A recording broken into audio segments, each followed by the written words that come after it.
Okay, so here's what happened. Yesterday, I made a video talking about the new master rule that was announced for the OCG format, and I mentioned in that video I wasn't sure when we would get an announcement for the TCG version of that ruling change. Lo and behold, though, that actual announcement came just a few hours after that video was posted, so we now have official confirmation from Konami for the TCG that not only are we getting that ruling change, but also it's happening the exact same time the OCG one is, which is April 1st, 2020. I'm pretty sure most of you guys, if not all of you guys watching this video, are well aware already what the Master Rule 5 is, but just in case you're not, basically Link Monsters and Pendulum Monsters are now the only extra deck cards that are affected by Link Zones and extra monster zones and things along those lines. For summoning Fusions, Synchros, and Xyz monsters starting April 1st, 2020, you don't have to summon them in the extra monster zone or to where Link Monsters point to, you can just summon them anywhere on the field. That is what this change is, but Pendulums and Links still stay the same. Basically, this is boosting a lot of those older decks people thought got killed by Master Rule 4 when Link Monsters came out. And yes, I am aware, just for you guys in the comment section, that it's not called Master Rule 5, but that's what everyone's calling it, and it's the best way for people to find this video, because I know in the OCGs it's called like Master Rule Revision or Master Rule Update for April 2020. In the TCG, it's even worse. It's just called Ruling Update for April 2020. So as far as titling this video and further videos about this topic go, I'm just going to put them as Master Rule 5, even though technically that is not the right term. It's pretty much the exact same line of thinking of calling the Link summoning mechanic Master Rule 4 in the TCG. No, it is not an official term for our format, but it is the best way for most people to understand what we're talking about. I do want to set a few different boundaries for today's discussion video. So first off, we are not talking about decks or archetypes that are benefited from Master Rule 5, but rather individual cards. Most of these, I think all of these are not really part of archetypes, they're just cards that get boosted by Master Rule 5, or whatever you want to call it. Also, these are cards that are directly buffed by the changes to Yu-Gi-Oh! With Master Rule 5. These are not cards that could be better in the future depending on potential metagame shifts. For example, I'm not going to mention Dimensional Barrier in today's video, because while that card might get better in the future because if people start using more non-Link monsters, yes, the card will be a lot stronger, the card itself isn't actually getting buffed directly by this mechanic change. I also want to say here before we go into the list that these are just 10 cards that I thought of with your guys' help on Twitter. I'm not saying these are the top 10 cards, I'm not saying these cards are all going to be competitive, but they are all helped out or buffed by Master Rule 5. As always, if you guys like to purchase any of the cards that I talk about in today's video or any other cards you're excited to pick up now that this change has been announced, make sure to use my link to tcgplayer.com. It'll be in the description below. A portion of the sales from that link actually go directly back into the channel, so I really appreciate it when you guys use that because it helps me out a lot. First up, we have Ultimaya Zulkin, and this is one of those cards that when Master Rule 4 got announced and Link Summoning got announced, that most players said, okay, this probably won't see play for the entirety of Link Summoning, and they absolutely were correct. This card was pretty cool. You know, people used to play it in Metal Foes as well as some other decks. Basically, it is a very, very weird synchro monster that you summon by sending a level 5 or higher non-tuner and tuner with the same level from your field to the graveyard. If you manage to set a card to your side of the field while this thing is face up, you can special summon a Power Tool Dragon or a level 7 or 8 Dragon type synchro monster from your extra deck. So it's kind of like an Agripane, but in a slightly different way because you can't summon like Hot Red Dragon Archfiend Abyss, but you still can summon some pretty powerful cards like Stardust Dragon or Crystal Wing Synchro Dragon, tons of other dragon monsters that are very powerful. The problem was, as is the case with a couple of other monsters we're going to talk about because I've sort of grouped these together, this is one of those cards that was really, really difficult to use with Link Summoning because it meant that not only did you have to summon this thing, you also had to summon a Link monster with 2 downward pointing arrows before you summon this thing, so you actually had a zone to summon the synchro monster in. Agripane ended up just being much, much better than this card, which is why it's probably banned, but this card might actually come back into the competitive Yu-Gi-Oh! Landscape once we get this Master Rule change. Next up, we'll talk about Bahamut Shark. So this is yet another extra deck monster that summons more monsters from the extra deck, very similar to Ultimaya Zulkin that we just talked about, and this is a card that actually did see more play than Zulkin did, and the main reason is that sometimes people would use this card in like Orcus Mermails, which wasn't like a top deck, but it did top a few events, and it was a pretty good rogue deck for a few weeks.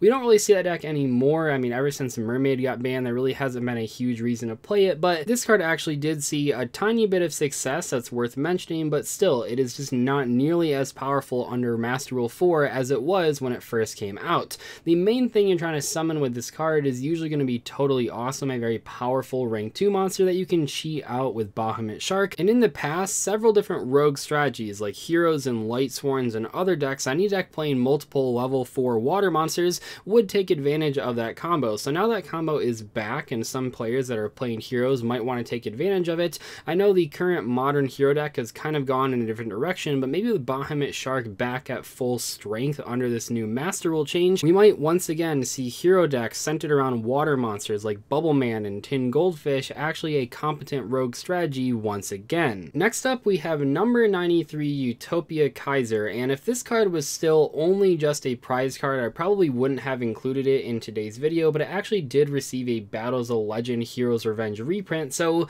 all of us actually now have the chance to play this card, and this is yet another card from the extra deck that special summons something else from the extra deck. But unlike the last two cards we talked about, this one, the entire idea was summoning a whole bunch of cards from your extra deck, so this one, even more so than Bahamut Shark or Zolkin, actually really was completely nerfed, made completely unplayable by Master Rule 4.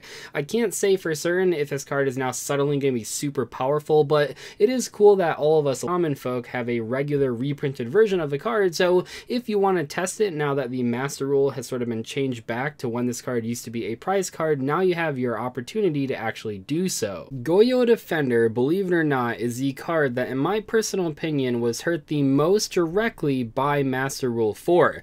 The card under Master Rule 4 rulings actually is unable to ever activate, and that really is more so than like any other card on the list, because while the last three cards are certainly pretty bad in Master Rule 4, Goyo Defender literally cannot be activated under the current Yu-Gi-Oh rules.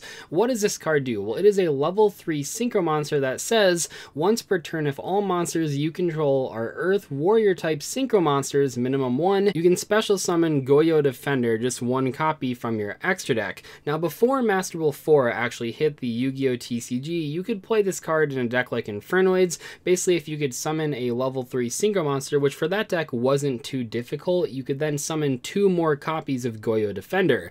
Of course, under the current Master Rule 4 rulings though, you can't use this card at all because you have to only control Earth Warrior type synchro monsters, and if that is the case, you have no link arrows to summon the other copies of Goyo Defender. So even if this card won't be super competitive once April 1st, 2020 rolls around, at the very least the card will go from unplayable to playable, which I think is a really awesome thing. Despite being released after link summoning was added to the Yu-Gi-Oh TCG, Junk Speeder very clearly seems to be designed to not work with link summoning at all. This card, when synchro summoned, summons a whole bunch of Synchron tuner monsters from your deck for free. The only drawback is that during the turn that you use that effect, you're only allowed to synchro summon monsters. The problem here is that while you were technically able to do a couple cool combos with this card, because you were locked into that one extra monster zone without the ability to link summon during the turn you use the effect, you couldn't really make the most of Junk Speeder. But now that this is getting revoked and we have a new way to play the game,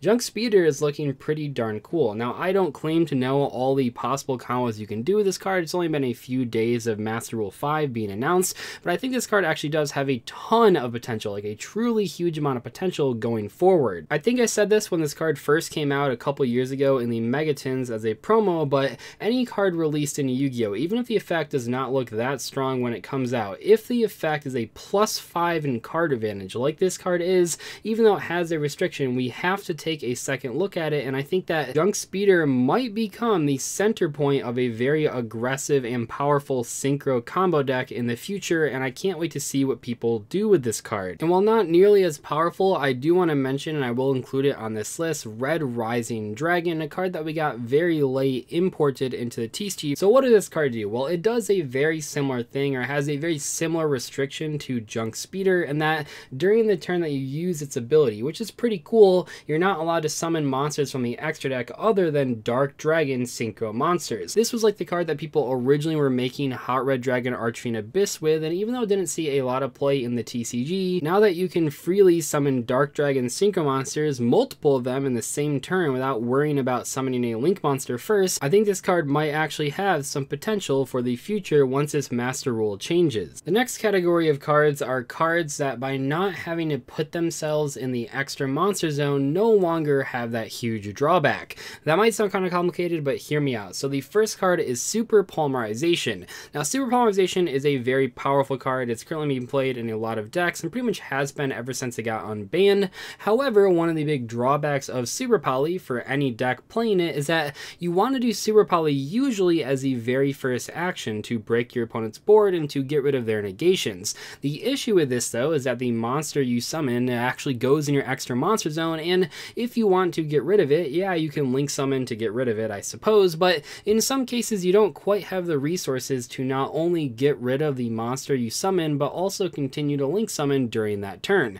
Now though, the monster doesn't have to be summoned in the extra monster zone. You can put it anywhere in the main monster zone, which makes Super Polymerization even better than it already was. Super Polymerization is already extremely popular, but I think that this Master Rule change will actually make it even more popular going forward. It's pretty crazy to think about that at this point Super Polymerization basically will have no drawbacks, because while it might not sound that big of a deal, it actually was a fairly large drawback for some decks out there having that monster stuck in your extra monster zone. Speaking of cards being stuck in your extra monster zone that are now super powerful, let's talk about Millennium Eyes Restrict. So this is a level 1 fusion monster that you can summon with instant fusion, obviously, and it's basically a Call by the Grave in the form of a monster card.